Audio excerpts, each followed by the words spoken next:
Good morning everybody and welcome to Short Game Saturday. Today is March the 3rd, 2018, and on Saturdays we talk about anything close around the green. And a student of mine, last week we'd finished the 3-day school. I was saying goodbye to them, and as he was leaving he said to me, Mel, he said, I'm still a little confused as to the difference between a pitch shot, a lob shot, a flop shot, a chip shot and a bump and run shot, all of which we had covered in the golf school. And so I said, Peter, I'll make a video for you, and obviously everybody else watching can benefit here as well. There are certain times when you need one of those shots.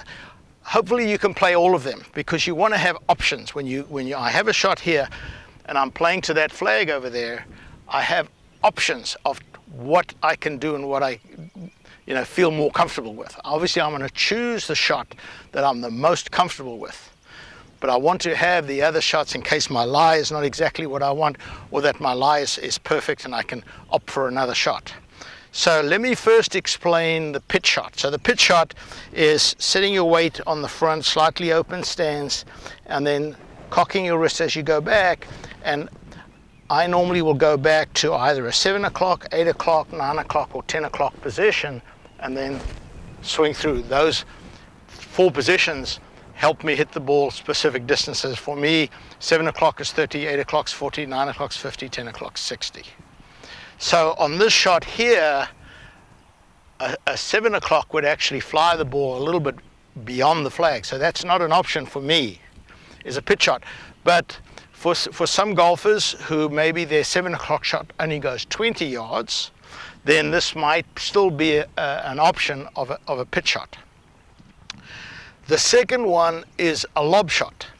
Now the lob is exactly the same as a pitch but without the release. So in the pitch shot we let the hands cross over to square the club face, and we're going to get a slightly lower trajectory and a little bit more spin.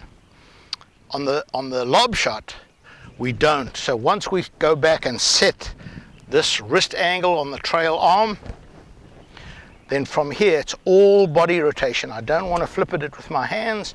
I want to rotate and keep the club face. When I'm finished, you want to almost feel like you could put a glass of water on the club face. You're holding the club face. Mickelson has been doing this particular shot over the flop shot for quite a while. So let me show you what I mean by the lob shot.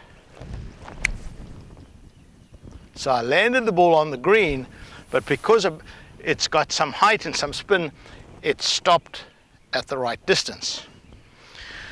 There is also a chip shot. Now, a chip shot, here's my definition of a chip shot. If you fly the ball in the air halfway or less, it's a chip.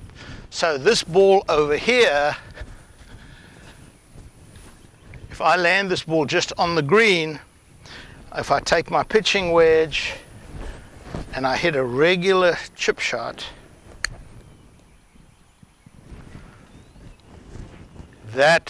I flew that ball in the air about halfway, so anything close to the green. But back here, because I have to fly the ball in the air more than halfway, I have to choose one of the other shots. Now I could also play a flop shot. So a flop shot is where the Phil Mickelson, John Daly, Tiger Woods open the lob wedge face, make a big swing and get the ball to go high.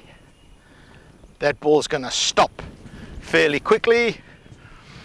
It's a high risk, low reward shot for most people. It's not the shot that I would recommend for most golfers. The shot that I recommend the most for my students is what I call the bump and run. And when I have not a lot of green to work with, but I've got fairway or rough that's not too thick, the bump and run is the safest shot. I'm going to use, in this case, a 7-iron. The most I would use is about a 9-iron. I don't want to have a sandwich where I'm putting spin on the ball and landing it short, because it's going to stop and I'm going to have another chip.